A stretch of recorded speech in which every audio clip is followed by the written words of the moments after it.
Hello everyone, I am किरण नेगी और आज हमारा है class 4th from the chapter general principle and processes of isolation of element. हम लोग क्या कर रहे हैं?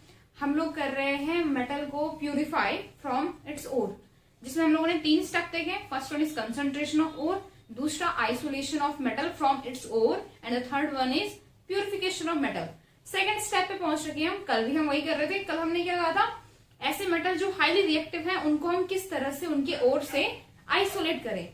आज हम बात करेंगे उन मेटल्स की जो मीडियम रिएक्टिविटी के हैं। हाईली रिएक्टिव में हम लोगों ने बात की थी सोडियम की, potassium, aluminium.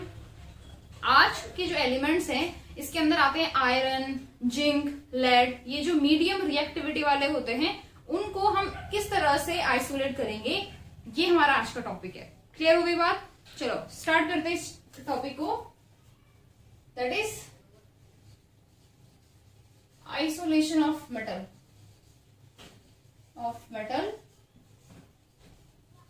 From its ore. Metal को हम उसकी ओर से क्या करने वाले हैं? अलग करने वाले हैं। आई होप आपको विजिबल हो। ठीक है, हम लोग मेटल को उसके ओर से सेपरेट कर रहे हैं। आज की जो हमारे मेटल हैं वो है मीडियम रिएक्टिविटी वाले। कौन से? Medium reactivity. मीडियम रिएक्टिविटी वाले मेटल कौन से होते हैं?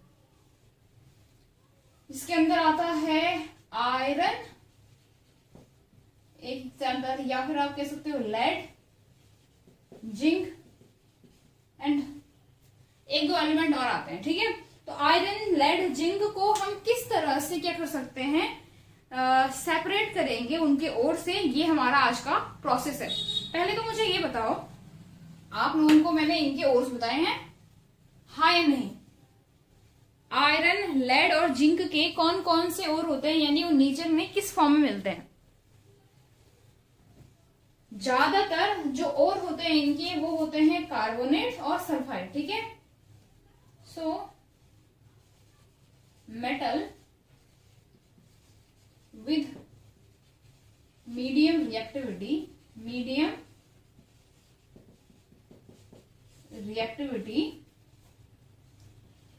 are found in nature as carbonate और कह सकते हैं सल्फाइड। ये ज्यादातर इनके क्या होते हैं? और इन्हीं फॉर्म में होते हैं। किसमें? कार्बोनेट और सल्फाइड की फॉर्म में। अब हमें करना क्या है? हमें इन कार्बोनेट और सल्फाइड के ओर लेने हैं। उनको हम कंसंट्रेट कर चुके हैं। What is the meaning of concentrate? उनसे उनके अनवांटेड अनडिजायरेबल पार्टिकल हटा चुके हैं, जिसको हम लोग गैंग वर्ड यूज कर रहे थे। जिसके लिए हटा दिया, कंसंट्रेट हो गया। अब हमारे पास जो ओर होगा वो कंसंट्रेटेड होगा। हमें उससे उसकी मेटल बाकी जो अदर ग्रुप है उससे वो हटा के मेटल को लेके आना है। That is the process isolation. कैसे कैसे होगा ये मैं आपको बताने वाली हूँ। सो हमारे पास जो आइसोलेशन ऑफ मेटल होता है मीडियम रिएक्टिविटी के लिए, ये 2 स्टेप में खत्म होता है। ठीक है, आइसोलेशन ऑफ मेटल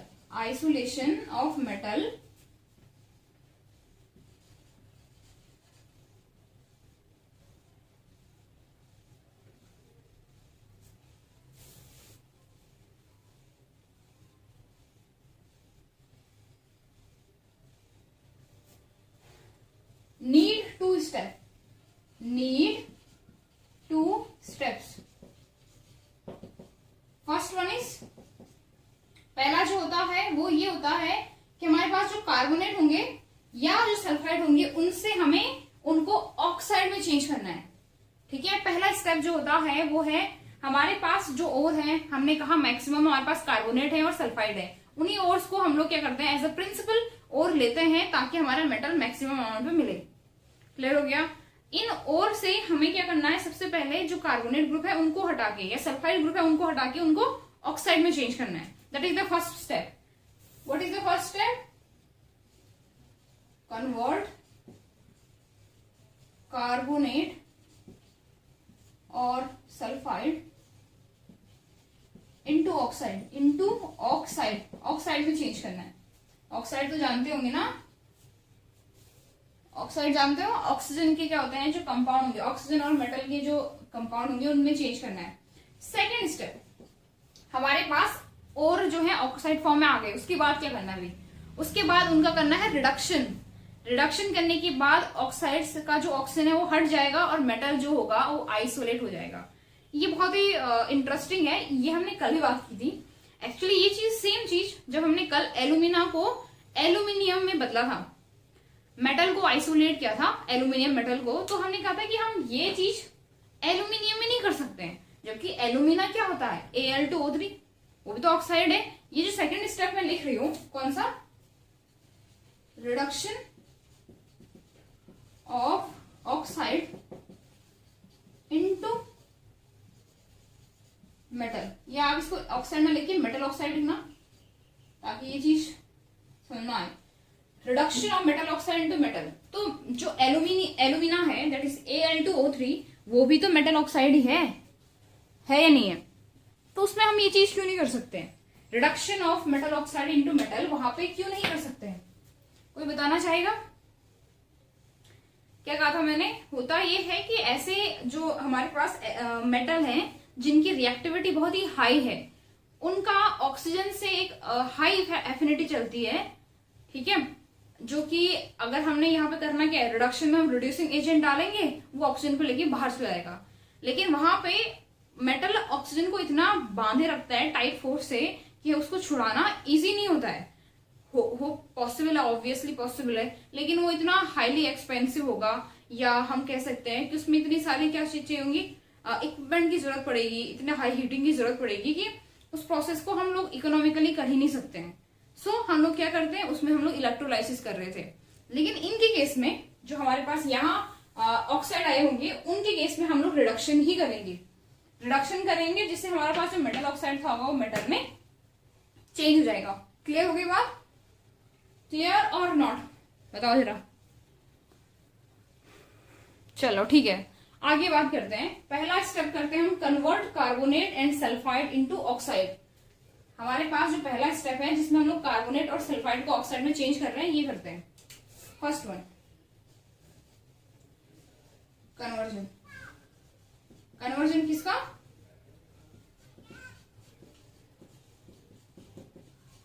देखो हमारे पास दो टाइप के और हैं जिनकी हम बात कर रहे हैं, एक कर रहे हैं कार्बोनेट की और एक सल्फाइड की। दोनों का अलग अलग तरीका है क्या करने का, ऑक्साइड में चेंज होने का। पहला जो है दैट इज कैल्सिनेशन। कल ही पढ़ा रखा है भाई, बता दो कैल्सिनेशन क्या होता है, जल्दी बताओ। कैल्सिनेशन इस कल मैंने बता भी रखा है, इसकी डेफिनेशन भी बताई थी आपको क्या होता है। तो बताओ जरा कैल्सिनेशन क्या होता है? कैल्सिनेशन क्या होता है?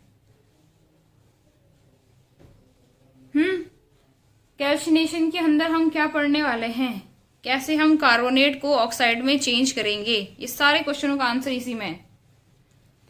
अच्छा देखो, कैल्सिनेशन में हम लोग मेटल की ओर को विदाउट एयर, बिना ऑक्सीजन के क्या करते हैं, कन्वर्ट करते हैं किसमें, ऑक्साइड में। समझे? हम लोग क्या करेंगे, मेटल के ऑक्साइड्स लेंगे, सॉरी मेटल के ऑक्साइड में तो हमें कन्वर्ट करना है ना, हम लेंगे मेटल के कार्बोनेट। मैक्सिमम कार्बोनेट में मिलता है, अदरवाइज ऐसा नहीं कैल्सिनेशन आपको कहीं और नहीं मिलेगा, लेकिन यहाँ पे हमें कार्बोनेट को ऑक्साइड में चेंज करना है। सबसे बेस्ट तरीका है कैल्सिनेशन। हम लोग मेटल का ओर लेंगे जो कार्बोनेट के फॉर्म में है, उसको हाई हीट पे रखेंगे, हाइट पे रखेंगे तो किसमें चेंज आएगा, किसमें चेंज होगा, मेटल के ऑक्साइड में। देखो जरा मैं एग्जांपल देती हूँ, जैसे जिंक कार्बोनेट है ZnCO3, इसको हमने दिया हाई हीट, ये चेंज हुआ ZnO में और साथ में CO2 यानी कार्बन डाइऑक्साइड गैस में, है ना। सिंपल किया क्या हमने, हीट दिया है। लेकिन अगर आप ध्यान से देखो, हीटिंग जो हो रही है वो बिना एयर के प्रेजेंस की हो रही है, तो इसको हम लोग कैल्सिनेशन कहते हैं। एक और एग्जांपल देखो इसका, हमारे पास कैल्शियम कार्बोनेट और ये MgCO3 है, दोनों कार्बोनेट है, दो टाइप के मेटल है इसके अंदर, एक कैल्शियम है, एक क्या है, मैग्नीशियम है। ये चेंज होता है कुछ इस तरह से, और साथ में 2CO2 क्या होता है बाहर। क्लियर है? देखो ध्यान से देखो इसको, कार्बोनेट किस तरह से ऑक्साइड में चेंज हो रहा है, और इस प्रोसेस का नाम क्या है, कैल्सिनेशन। प्रोसेस को ध्यान से देखो, क्या है कैल्शिनेशन। कैल्शिनेशन में हम लोग देख रहे हैं कि जिंक कार्बोनेट कैसे जिंक के ऑक्साइड में चेंज हो रहा है, इसी तरह से कैल्शियम और मैग्नीशियम के कार्बोनेट किस तरह से अपने अपने ऑक्साइड में चेंज हो रहे हैं। इन दोनों में से जो मेथड हमें यूज करना होगा, जो प्योर फॉर्म में लाना होगा, हम कर सकते हैं। क्लियर होगी बात? तो कैल्शिनेशन में हम किस तरह से मेटल के कार्बोनेट को मेटल के ऑक्साइड में चेंज कर रहे हैं, ये हमने देखा। ये तो हुआ कार्बोनेट का। अब बात करते हैं सल्फाइड की। सल्फाइड को हम किस तरह से उसके ऑक्साइड में चेंज करें, बताओ जरा, किस तरह से चेंज कर सकते हैं? कोई आंसर देना चाहेगा इसका? भाई कल ही तो किया आप लोगों ने, आंसर करो।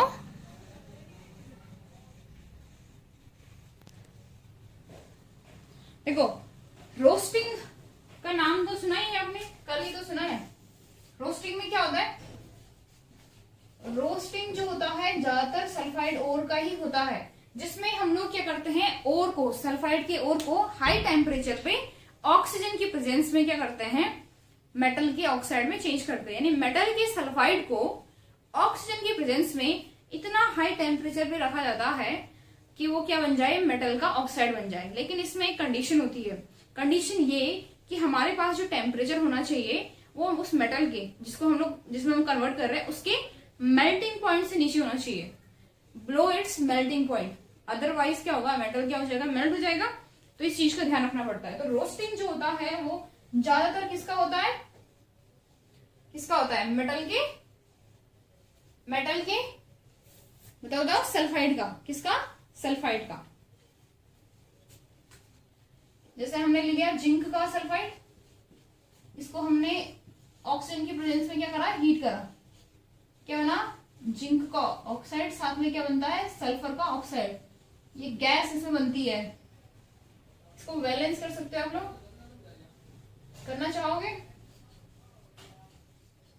कितने ऑक्सीजन हो गए, 4, पर हमें 2 सल्फर भी है। अब बताओ कितने ऑक्सीजन हो गए, 6, तो यहाँ जाएगा 3। ये बैलेंस करना मैं भी इसमें बता रही हूँ, बाकी आप खुद कर लेना। देखो इसी तरह से अगर हम सल्फाइड ले लेड का और उसको हीट करें तो क्या बन जाएगा, PbO SO2। बैलेंस कर सकते हो आप इसको भी। इस ऑक्सीजन को कोई प्रॉब्लम नहीं होगी, मैंने बनाया ऐसे दिया, ठीक है। एंड ऐसे ही सेम किसके केस में, कॉपर का अगर हमारे पास सल्फाइड है तो कॉपर का ऑक्साइड भी बन सकता है। ये 3 रिएक्शन मैंने आपको बता दिया किस तरह से सल्फाइड और जो होता है उस ऑक्साइड में, मेटल के ऑक्साइड में कन्वर्ट करता है खुद को। ओके, समझ में आ रहा है? और इस कॉपर के बारे में मैं आपको एक चीज बताती हूँ। कॉपर जो होता है वो कई बार लो रिएक्टिविटी वाले मेटल्स के अंदर भी आता है, लेकिन इसका जो ये ओर है Cu2s, ये जो होता है वो मीडियम रिएक्टिविटी जो वाले मेटल है उन्हीं की तरह आइसोलेट हो सकता है। लेकिन ऐसा नहीं है कि सिर्फ यही तरीका है, इसको हम लो रिएक्टिविटी वाले मेटल की तरह भी क्या कर सकते हैं, आइसोलेट कर सकते हैं। इसमें कंफ्यूज होने वाली कोई बात नहीं है। बॉर्डर लाइन है ना ये, अगर आप लोगों ने सीरीज देखी होगी तो कॉपर जो होता है वो मीडियम रिएक्टिविटी और लो रिएक्टिविटी के बीच में आता है। तो लगभग वो क्या करता है, थोड़ा उसकी तरह बिहेव करता है, थोड़ा उनकी तरह बिहेव करता है। ओके, सो हमारे पास ये 2 प्रोसेस थे, कैल्शिनेशन और रोस्टिंग, जिनके थ्रू हमने मेटल को ऑक्साइड में चेंज कर दिया, मेटल के ओर्स को ऑक्साइड में चेंज कर दिया। ये 2 तरीके से हमने कर दिया। हमारे पास ऑक्साइड आ गया, हमें क्या करना है, रिडक्शन। हमारा जो नेक्स्ट स्टेप होगा that is reduction. Reduction that is the second step. Reduction में हम लोग क्या करेंगे, हम लोग मेटल के ऑक्साइड्स को मेटल में चेंज करेंगे। फॉर एग्जाम्पल हमारे पास ये मेटल है, मेटल का ऑक्साइड है, और हमने लिया, इसमें हमें क्या लेना है, कोई रिड्यूसिंग एजेंट लेना है, तभी तो वो किस में चेंज होगा, किसमें चेंज होगा, उसके मेटल में चेंज होगा। रिड्यूसिंग एजेंट जो होता है इनके केस में, खासकर इन मीडियम रिएक्टिविटी वाले मेटल के केस में तो कार्बन लिया जाता है या कार्बन मोनोऑक्साइड लिया जाता है, ठीक है, कार्बन और कार्बन मोनोऑक्साइड। और यही से चीज क्लियर होती है कि एल्यूमिना क्यों इस मेथड के थ्रू प्योर फॉर्म में नहीं आता है। एल्यूमिनियम की कार्बन से एफिनिटी बहुत ही कम होती है, जबकि ऑक्सीजन से एफिनिटी बहुत ज्यादा होती है। अगर मैं ये रिएक्शन कुछ ऐसे करती हूँ, इसको तो साथ में ले लो, Al2O3, और इसको बोलते हुए कार्बन के थ्रू मैं इसको प्योर फॉर्म में ले आऊं या कार्बन मोनोऑक्साइड की तरह ले आऊं, तो दोनों केस में नहीं होगा, ठीक है, क्योंकि कार्बन से जुड़ना पड़ेगा एल्यूमिनियम को रिएक्शन करने के लिए, तो जुड़ना ही पड़ेगा पहले। तो वो होता ही नहीं है। क्लियर हो गई बात? लेकिन हम किसके लिए कर सकते हैं? औरों के लिए, मीडियम रिएक्टिविटी वालों के लिए। ठीक है, तो इसको हटा देते हैं। एल्यूमिनियम के केस में तो होगा नहीं, लेकिन अदर जो हमारे पास मेटल ऑक्साइड के केस में कैसे होगा, इसमें हम बात कर रहे हैं। तो ये हमारे पास है मेटल का ऑक्साइड, मीडियम रिएक्टिविटी वाला मेटल है। इसके अंदर हम कार्बन डालेंगे या कार्बन मोनोऑक्साइड? तो फिलहाल हम सिर्फ कार्बन की बात करते हैं। हम सिर्फ किसकी बात करते हैं? कार्बन की। तो कार्बन हम कितने लेंगे? जितने हमें क्या लिखना है, हमारे पास ऑक्सीजन होंगे और हमारे पास क्या बन जाएगा, XM आ जाएंगे सॉलिड फॉर्म में। साथ में क्या होगा, कार्बन मोनोऑक्साइड जो होगा वो गैस के फॉर्म में बाहर। इस तरह से हमारा मेटल जो होता है वो आइसोलेट हो जाता है। ठीक है, मेटल क्या हो जाता है? आइसोलेट। लेकिन इसमें और भी चीजें हैं, बहुत सारे डिटेल में जाना पड़ेगा। बट ये जनरल रिएक्शन कुछ इस तरह से होती है कि हमारे पास मेटल का ऑक्साइड होगा, उसमें हम रिड्यूसिंग एजेंट लेंगे। जिस टाइम पे मैंने कार्बन दिखा रखा है आपको, हम लोग कार्बन मोनोऑक्साइड ले सकते हैं या कोई और रिड्यूसिंग एजेंट भी ले सकते हैं, बट जनरल यही होता है, कार्बन और कार्बन मोनोऑक्साइड। इससे हमारे पास क्या बनेगा? मेटल बनेगा। साथ में कार्बन डाइऑक्साइड गैस या कार्बन मोनोऑक्साइड गैस इवॉल्व होती है, जो कि अपने आप क्या होते हैं, मीडियम से बाहर आ जाएगी और हमारे पास मेटल जो होगा वो प्योर फॉर्म में आ जाएगा। ये क्लियर हुआ? अच्छा देखो, अब ये रिएक्शन जो होती है वो नॉर्मल कंडीशन में नहीं होती है। इसके लिए हमें क्या करना पड़ता है? एक तो हीटिंग का ध्यान रखना पड़ता है, ठीक है। दूसरा हमें ध्यान रखना पड़ता है कि कौन सा रिड्यूसिंग एजेंट है, क्योंकि कुछ ऑक्साइड जो होते हैं बहुत इजीली रिड्यूस हो जाते हैं, कुछ को रिड्यूस करने में क्या होता है, बहुत ही सरदर्द होता है। किनका? हमारा नहीं, जो करते हैं उनका। ठीक है, तो इस तरह से हमारे पास मेटल प्योर फॉर्म में आता है। तो दो चीजों का ध्यान रखना है, एक किसका? हीटिंग का। तो हीटिंग की बात करें तो चाहे वो मेटल आसानी से रिड्यूस हो जाए, चाहे वो बहुत डिफिकल्टी से रिड्यूस हो, दोनों केस में हमारे पास जो मेटल होता है, दोनों केस में हमारे पास जो मेटल ऑक्साइड होता है उसको टेम्परेचर की जरूरत यानी हीटिंग की जरूरत तो पड़ती है। यानी heating is necessity in reduction of metal oxide अब हीटिंग यानी क्या करना? टेम्परेचर का इफेक्ट तो हीटिंग होता है।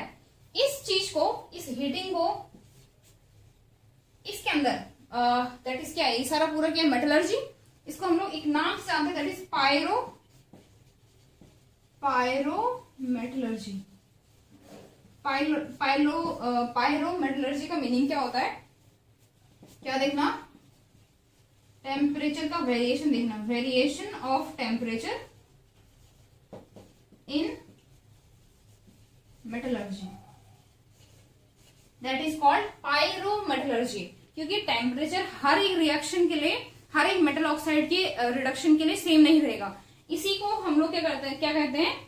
पायरोमेटलर्जी। और दूसरा हमें ध्यान देना पड़ेगा, एक तो देना हीटिंग पे, दूसरा हमें ध्यान देना है टाइप ऑफ रिड्यूसिंग रिएजेंट पे। Type of reducing reagent, reducing agent भी कह सकते हैं इसको। इस पे भी हमें ध्यान देना है। और इन दोनों के लिए हम लोग एक इंटरप्रिटेशन को यूज करते हैं, that is Gibbs free energy. Gibbs free energy, I hope कि आप 11th में इसको थोड़ा सा देख के आ रखे हो क्या होता है, बट इसको हम यूज करेंगे। बट रिडक्शन तो आपको क्लियर हो गया। इसी का इंटरप्रिटेशन की किस तरह से हम लोग टेम्परेचर और रिड्यूसिंग एजेंट किस तरह से इसको इफेक्ट करेंगे, ये हम अब करने वाले हैं। ठीक है, सो देखते हैं इसको। सो अब बात करते हैं गिब्स फ्री एनर्जी की। गिब्स फ्री एनर्जी जिसको हम रिप्रेजेंट करते हैं जी से, कैपिटल जी से। और अगर हम बात करें गिब्स फ्री एनर्जी चेंज, क्योंकि जब भी हम किसी रिएक्शन की बात करेंगे उसमें दो चीजें होती है, प्रोडक्ट और रिएक्टेंट। दोनों की अलग अलग गिब्स फ्री एनर्जी होती है। तो हम लोग जो टर्म यूज करते हैं that is delta G. Delta means change and G यानी गिब्स फ्री एनर्जी, जिसका एक बेसिक फॉर्मूला जो होता है वो क्या होता है, that is delta G delta H minus T delta S. पढ़ा है फॉर्मूला? देखो मैं आप लोगों को इनसे मिलाती हूँ अगर आपको नहीं पता है। That is delta ji gives free energy change, delta H enthalpy change, T absolute temperature जो कि रिएक्शन के अंदर कितना टेम्परेचर है वो, and delta S is entropy change. ठीक है, ये हमारे पास इस इक्वेशन के अंदर जो ये टर्म्स है क्या क्या है मैंने आपको बताया।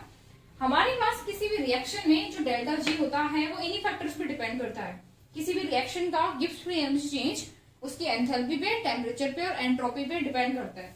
डेल्टा जी को कई बार इस तरह से भी लिखा रहता है, डेल्टा जी इस तरह से, that is standard condition. Standard condition में जब हम लोगों ने टेम्परेचर और प्रेशर को क्या कर रखा होगा, स्टैंडर्ड कंडीशन में रखा होगा, कांस्टेंट रखा होगा, उस टाइम पे हम इस फैक्टर को यूज करते हैं। इसके अलावा आप लोगों ने कई बार ये देखा होगा,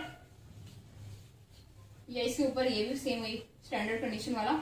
आर क्या होता है, Gibbs free energy change of reaction, reaction है आर हम यूज करते हैं। ऐसे एफ भी यूज करते हैं कई बार आर की जगह पे, that is Gibbs free energy change of formation. ठीक है, बुक में अगर आप एनसीईआरटी पढ़ते होंगे, एनसीईआरटी वैसे जब अब मैं पढ़ाती हूँ क्लास में तो आप उसको रखा करो, क्योंकि मेरा मेन जो फोकस है वो एनसीईआरटी ही है। ठीक है, तो जब ये क्लास चल रही होती है एनसीईआरटी को अपने आसपास रखा करो। तो डेल्टा जी क्लियर हुआ। डेल्टा जी क्या हुआ, गिव्स फ्री एनर्जी चेंज। ठीक है, अगर हम आर लिखते हैं तो रिएक्शन की बात कर रहे हैं। तो ये जो गिव्स फ्री एनर्जी चेंज होता है इसका एक और फॉर्मूला होता है, that is minus R T L N K. L N को तो आप जानते होंगे, एल एन क्या होता है, इसको लॉग ई भी कह देते हैं, जो कि इसके इक्वल होता है 2.303 लॉग 10 के। जो रिएक्शन करते होंगे आप लोग उसमें करे होंगे, ये करोगे बोल सकती हूँ मैं, तो वो आपको यूज करने पड़ेगा। एल एन इक्वल्स टू क्या रखना पड़ेगा, 2.303 लॉग 10, क्योंकि हमारे पास लॉग टेबल लॉग 10 की वैल्यू होती है। खैर ये मैं आने जा रही हूँ, देखो इसको, देखो इस फॉर्मूले को, डेल्टा जी नॉट में बता चुकी हूँ आपको, gives free energy change in the standard condition. R क्या होता है, universal gas constant, T absolute temperature, और यहाँ पे के जो है वो इक्विलिब्रियम कांस्टेंट को दिखा रहा है। ये भी एक फॉर्मूला है। अब कोई भी रिएक्शन, जब हम बात कर रहे थे रिडक्शन की, इसमें गिव्स फ्री एनर्जी चेंज तब जाके फेवर करेगी रिएक्शन को, यानी रिएक्शन तब जाके फेवर या फिजिबल होगी जब हमारे पास जो गिव्स फ्री एनर्जी चेंज है उसकी वैल्यू निगेटिव आएगी।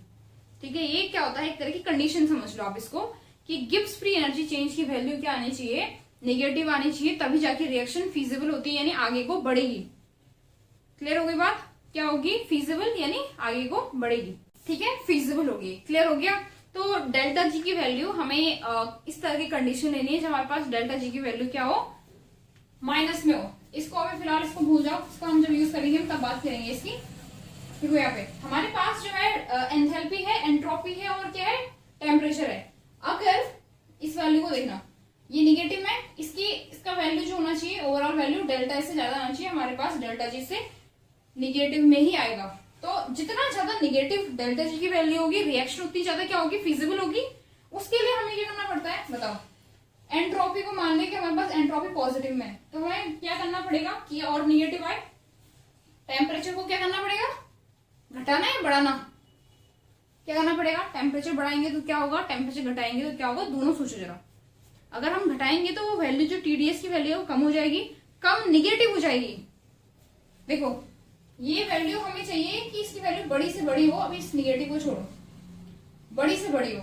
हमारे पास डेल्टा एस हमने मान लिया कि पॉजिटिव है, क्योंकि एंट्रोपी रिएक्शन में ज्यादातर पॉजिटिव ही होती है। एंट्रोपी क्या होता है यहाँ पे मैं बात नहीं करूंगी, आप लोगों ने ये चीज थर्मोडायनेमिक्स में क्लास 11th में देखी होगी। टेम्परेचर की बात कर रही हूँ मैं, टेम्परेचर जितना ज्यादा होगा उतना ज्यादा इसकी वैल्यू होगी, या उतना निगेटिव होगा उतना ज्यादा निगेटिव हमारा गिव्स फ्री एनर्जी चेंज होगा, जो दैट्स व्हाट वी वांट, है ना, ये तो हमें चाहिए। तो अब हमें क्या पता चला इससे, इस रिएक्शन की कंडीशन के लिए हमें टेम्परेचर क्या करना पड़ता है, इंक्रीज करना पड़ता है। Temperature increase favour reduction of metal oxide, reduction of metal oxide.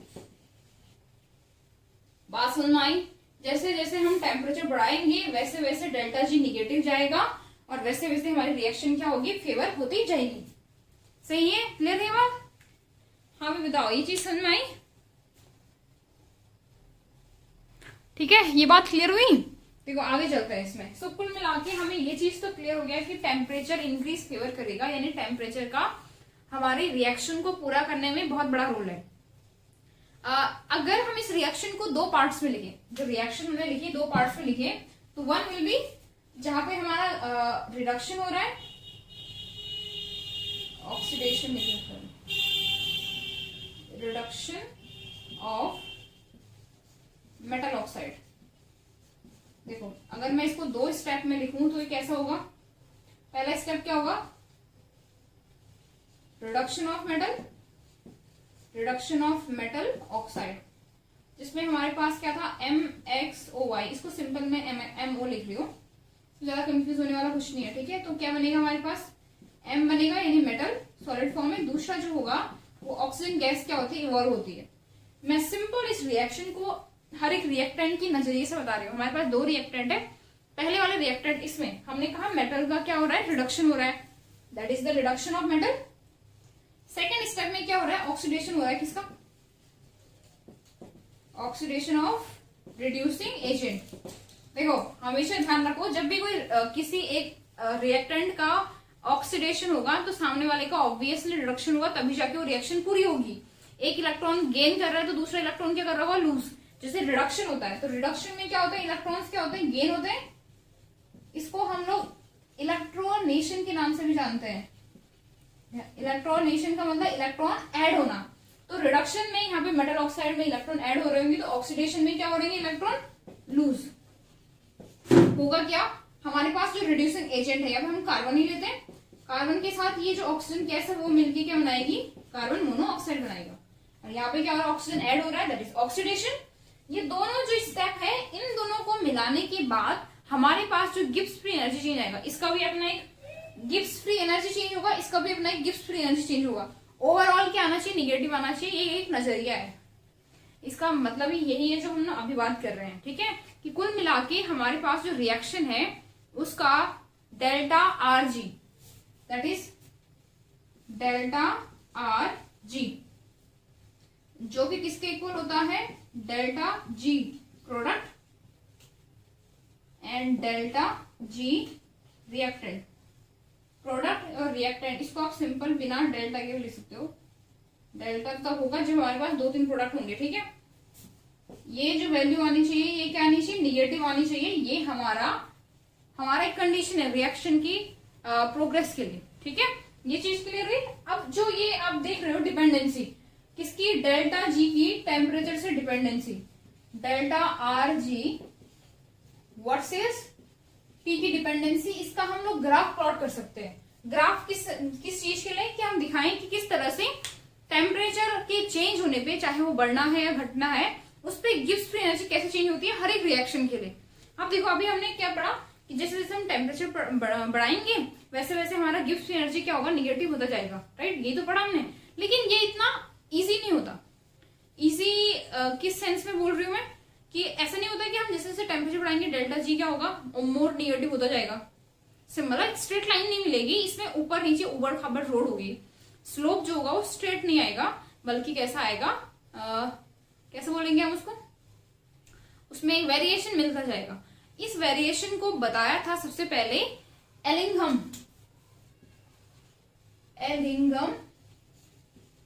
Singham की तरह इसका राइम आ रहा है। एलिंगम ने बताया था ये सबसे पहले, और इसको इस प्लॉट को एलिंगम डायग्राम के नाम से जानते हैं। एनसीईआरटी में काफी अच्छा खासा क्या कर रखा है, बॉक्स के अंदर इसको दिया हुआ है, इसलिए हम इसको सेपरेट क्लास में अच्छे से सीखेंगे। अभी हमें इसको रिडक्शन के साथ देखना है तो हम इसका यूज देखेंगे कि कैसे करते हैं हम। एलिंगम डायग्राम में हम लोग गिब्स फ्री एनर्जी को टेम्परेचर के साथ प्लॉट करते हैं, ठीक है। इसके बेस पे, इसी के बेसिस पे एनसीईआरटी में कुछ क्वेश्चन दिए थे after this topic, reduction of किसका? मेटल ऑक्साइड का रिडक्शन होने के बाद जब मेटल आता है तो उससे बेसिस पे कुछ क्वेश्चन दिए थे। वो क्वेश्चन मैं आपको करा रही हूँ तो आपको थोड़ा बहुत आइडिया हो जाएगा किसका? इसी चीज का, ठीक है।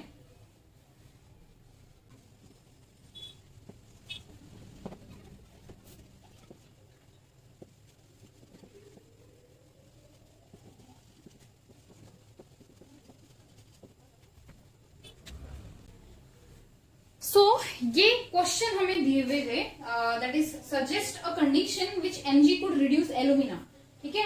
हमें एक ऐसी कंडीशन बतानी है कि जहां पे एलुमिना जो है वो रिड्यूस हो जाएगा किससे? मैग्नीशियम से, यानी मैग्नीशियम रिड्यूसिंग एजेंट की तरह काम करेगा। इसको हम एलिंगम डायग्राम के थ्रू बताऊंगी मैं आपको नहीं पता अभी है ना। मैंने आपको बताया कि एलिंगम डायग्राम जो होता है वो गिब्स फ्री एनर्जी का टेम्परेचर के साथ एक प्लॉट होता है। अगर मैं इन दोनों की ऑक्साइड लूं, किसके ऑक्साइड? एलुमिना का ऑक्साइड तो Al2O3 देख ही रहे हो कैसे बनता है, इसको बना के बताते हैं। जैसे हमने एयर लिया और उससे क्या करा, ऑक्सीजन की रिएक्शन करी होगी, कुछ इस तरह से नेचर बनता होगा। बैलेंस कर सकते हो आप इसको या मैं करूं? कर देते हैं भाई। कितना हो गया? 4 एल्यूमिनियम हो गए और ऑक्सीजन 3। ठीक है, Al2O3। ऐसे हम मैग्नीशियम का ऑक्साइड बनाएं तो मैग्नीशियम की ऑक्सीजन से रिएक्शन कराने पे क्या हो जाएगा? MgO2। जब हम इनके लिए एलिंगम डायग्राम प्लॉट करते हैं तो इधर क्या आता है? टेम्परेचर, इधर क्या आता है? डेल्टा Rg, यानी गिव्स फ्री एनर्जी चेंज। इनका ग्राफ देखो, बस अभी फिलहाल के लिए आप इनका ग्राफ देखो, आप ग्राफ से ही आंसर समझ आओगे। हमारे पास पहला एल्यूमिनियम को देखो, ये कुछ इसका प्लॉट जो होता है कुछ इस तरह से होता है, और जो मैग्नीशियम होता है उसका कुछ इस तरह से होता है। जिस पॉइंट पे इंटरसेक्ट करते हैं, इससे ऊपर वाले टेम्परेचर पे, इससे ऊपर वाले टेम्परेचर पे जो है ये है मैग्नीशियम का, इस रिएक्शन का Mg+O2, और ये किसका है? Al+O2 का। इसके बाद मैग्नीशियम की वैल्यू जो होती है वो क्या होती है? उसका ग्राफ ऊपर से आता है डेल्टा G के रिस्पेक्ट में, और एल्यूमिनियम का नीचे। इसी पॉइंट के बाद, इंटरसेक्शन के बाद ही रिडक्शन पॉसिबल होता है, यानी मैग्नीशियम जो होगा रिड्यूसिंग एजेंट की तरह काम करेगा। तो आप क्या लिखोगे आंसर में? Yes it is possible, yes it is possible, but above the intersection point, intersection point। सुनना एक बार, नेक्स्ट क्वेश्चन पे चलते हैं फिर। Although thermodynamically feasible in practice, but Mg metal is not used for reduction of alumina in metallurgy। आप लोगों ने देख तो लिया कि हम लोग मैग्नीशियम को रिड्यूसिंग एजेंट की तरह यूज कर सकते हैं यहाँ पे एल्यूमिना को एल्यूमिनियम में चेंज करने के लिए। ठीक है, मैंने तो रिएक्शन बताई नहीं आपको। रिएक्शन में यहाँ पे लिख देती हूँ कैसे होगा।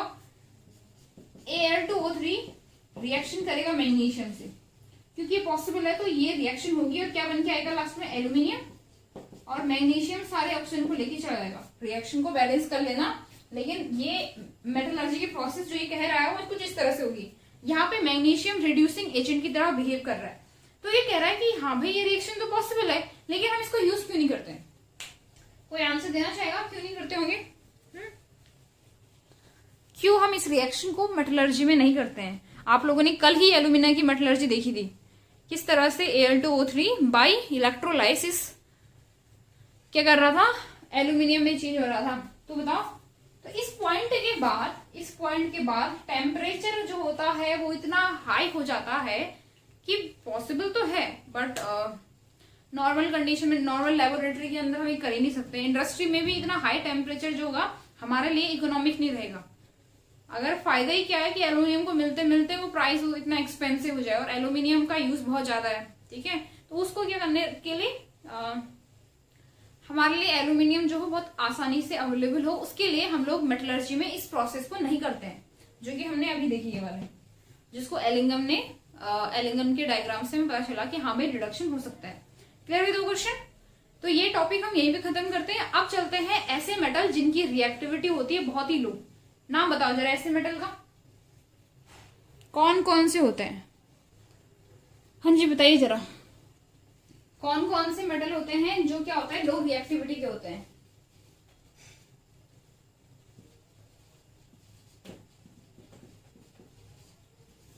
इसके अंदर आता है कॉपर, गोल्ड, सिल्वर, प्लेटिनियम। ये सारे जो होते हैं वो लो रिएक्टिविटी के होते हैं, मेटल होते हैं।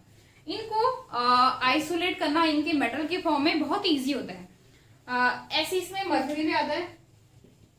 मरकरी के थ्रू हम ये चीज समझते हैं। हम लोग क्या करेंगे, इस मेटल के क्या करेंगे, ओर को लेंगे। क्यों मैंने मरकरी लिया? क्वेश्चन आया आपके दिमाग में? उसका रीजन होता है कि मैंने आपको शुरू से ही जब हम ये चैप्टर कर रहे थे, मैंने आपको क्लियरली बताया था कि ऐसे मेटल जिनकी लो रिएक्टिविटी होती है वो ज्यादातर नेचर में प्योर फॉर्म में, यानी फ्री स्टेट में ही मिलते हैं। प्योर नहीं कहेंगे, उनमें क्या होगा, अनवांटेड मटेरियल तो होंगी, लेकिन वो क्या होते हैं विदाउट ओर। जैसे हम ओर में कुछ और सब्सटेंस जुड़ा होता है वैसे नहीं होते, बल्कि फ्री स्टेट में मिलते हैं। फ्री स्टेट में हमें केवल उनको प्योरीफाई करना पड़ेगा, यानी रिफाइनिंग करनी पड़ेगी उनकी, जो कि हमारा 3rd स्टेप है। यानी ये स्टेप हमें मिलेगा ही नहीं। तो कुछ ऐसे लो रिएक्टिविटी वाले मेटल हैं जिनके ओर्स मिलते हैं, जैसे हमारे पास मरकरी है। मरकरी का आप लोगों ने और देखा होगा, दैट इज HGS। क्या नाम होता है बताओ जरा, मैंने आपको बता रखा है शायद, आई थिंक। HGS का नाम क्या होता है? क्या होता है भाई? HGS जो होता है मरकरी का और होता है, जिसको हम लोग जानते हैं किसके नाम से? सिनेबार के नाम से, ठीक है। ये बहुत ही कम लो रिएक्टिविटी के मेटल और होंगे जिनको हमें प्योर करना पड़े, अदरवाइज प्योर नहीं, प्योर वर्ड में गलत यूज करें, सॉरी फॉर दैट, वो आइसोलेट करना पड़े, कंसंट्रेट करते हैं उनको। कंसंट्रेट की जरूरत भी तब पड़ती है जब उनको किस और डिपेंड करता है कि हमने उनको कहां से निकाला है, वो हम आगे पढ़ेंगे रिफाइनिंग में, मैं आपको ये चीज क्लियर करूंगी। फिलहाल हम लोगों ने मरकरी लिया है, मरकरी का एक और लिया है जिसको हम लोग क्या कहते हैं? सिनेबार। तो क्या हमें यहाँ पे भी रोस्टिंग करनी पड़ेगी? यस करेक्ट, यहाँ पे भी हमें सल्फर जो इसका इस टाइम पे क्या है और है, उससे हमें उसके ऑक्साइड में चेंज करना पड़ेगा। चेंज करने के बाद यहाँ पे सबसे इजी ये होता है कि हमें यहाँ पे अलग अलग इक्विपमेंट या मशीन्स यूज नहीं करने पड़ते, हम इसको एक ही प्रोसेस के थ्रू क्या कर सकते हैं? चेंज कर सकते हैं। हम लोग डायरेक्ट हीटिंग से मरकरी को पहले मरकरी के ऑक्साइड में चेंज करते हैं, उसके बाद उस ऑक्साइड को भी हीट करके मरकरी में यानी मेटल की फॉर्म में ले आते हैं, यानी हमारी पूरी प्रोसेस वहीं पे खत्म हो जाती है। कैसे? बाय रिएक्शन अगर मैं आपको बताऊं तो देखो, ये सिनेबार है, हमने इसको क्या किया? रोस्ट किया। रोस्ट क्या होता है? ऑक्सीजन की प्रेजेंस में अगर हमने इसको क्या करा? हीट करा। ऑक्सीजन की प्रेजेंस में इसको हीट करने पे हमारे पास क्या आएगा? HgO आएगा। मरकरी का क्या आएगा? ऑक्साइड आ गया। इसको बैलेंस कर लो, साथ में क्या आएगा? सल्फर डाइऑक्साइड गैस तो निकलेगी ही निकलेगी, है ना। 2 हैं तो कितने हो गए हमारे पास? 6 यानी 3O2। ये HgO मरकरी का ऑक्साइड, इसको हम 2 तरह से यूज कर सकते हैं। या तो हम जो रिमेनिंग सल्फाइड है उनके साथ इसकी रिएक्शन कराएं कुछ इस तरह से, HgO की रिएक्शन अगर हमने HgS से करा दी, क्योंकि ऐसा तो होगा नहीं कि कंप्लीटली सल्फाइड जो है ऑक्साइड्स में चेंज हो गए, नहीं, तो क्या होगा फिर हमारे पास Hg बनेंगे, साथ में SO2 बन जाएगा, यानी मेटल हमारे पास आ गया भाई। मरकरी जो है वो हमारे पास आ गया, इसको आप लोग बैलेंस कर लो। सल्फर है 1, ये हमने 1 ले लिया। हमारे पास ऑक्सीजन कितने हो रहे हैं? 2 ले लो, तो ये 3Hg हो जाएगा, SO2 हो जाएगा, ठीक है। ये तरीका होता है। या फिर हम मरकरी की ऑक्साइड को डायरेक्ट हीट कर दें, तो हमारे पास उससे क्या होता है? मरकरी मेटल की फॉर्म में आ जाता है। और आप जानते हो मरकरी रूम टेम्परेचर पे कैसे मिलता है? लिक्विड मिलता है, ये इसका एक कैरेक्टरिस्टिक फीचर होता है। फिलहाल बात आई समझ में, लो रिएक्टिविटी के मेटल या तो हमें फ्री स्टेट में मिलेंगे, जैसे हमें गोल्ड क्या होता है? फ्री स्टेट में ही मिलता है। कॉपर का तो आप लोगों ने आगे भी देखा था कि हम रोस्टिंग से किस तरह से उसको रिड्यूस करके लास्ट में हमारे पास कॉपर का मेटल आएगा। ये प्रोसेस भी कॉपर के केस में कर सकते हैं हम लोग, लेकिन अदर जो मेटल है वो फ्री स्टेट में है, उनकी हम लोग केवल रिफाइनिंग करते हैं। अगर वो ओर के फॉर्म में है, जो कि ज्यादातर आपको सल्फाइड ओर में दिख रहा है, उसमें हम डायरेक्ट हीटिंग से फर्स्ट हम पहले ऑक्सीजन की प्रेजेंस में उसको हीट करेंगे, हमारे पास मरकरी का ऑक्साइड आया, उसको हम लोगों ने मरकरी के सल्फाइड से रिएक्शन कराई, तब भी हमारे पास मरकरी आ गया। या हम डायरेक्ट मरकरी के ऑक्साइड को मरकरी में ही चेंज कर सकते हैं बाय हीटिंग। कंडीशन क्या है कि हमें क्या करना पड़ेगा? हीट देना पड़ेगा।